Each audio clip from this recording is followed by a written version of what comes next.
जब बेटी जनमेली आमाके गोदिया धरती जाला डरक पापा के जियारा में उठे उफान बेटी होई जइहे पराई पापा के जियारा में उठे उफान बेटी जइहे पराई आमा जे सोचली अवरी रेखे बेटी जइहे ससुराल पोसिया पाली बेटी के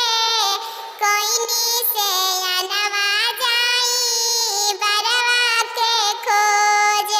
पोसिया पाली स्वामी कोइनी से अनवा जाई बरवा के खोज देश देसी पापा खोजनी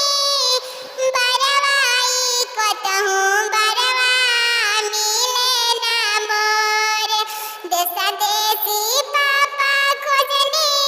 सुंदर बरवा ओइसन देशवा ना मिल तू तो हऊ दूजिया के चांद ए बेटी सूरज नाही नो मिल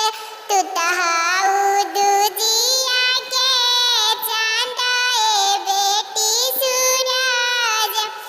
नाही नो मिल चुपा हो खा दुलारी बेटी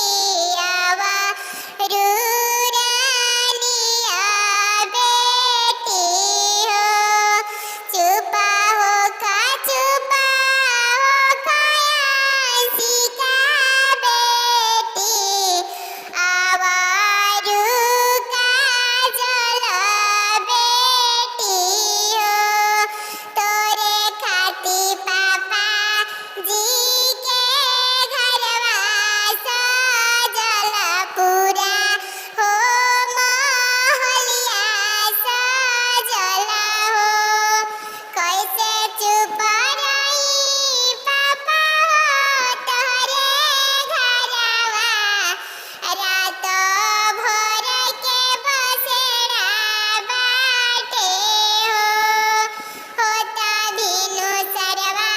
पापा होते जी देव ससुरा देशवा भेजी देव हो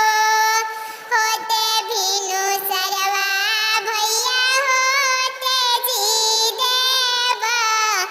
ससुरा देशवा भेजी देव हो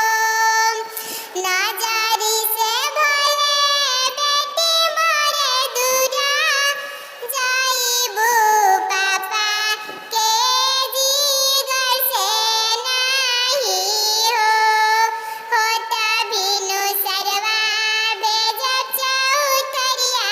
बेटी तोरा के बोलाई लेबो सीना से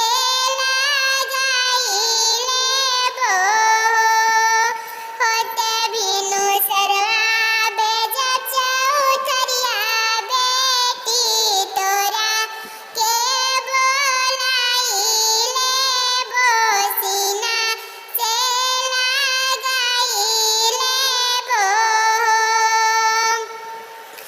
जनमे से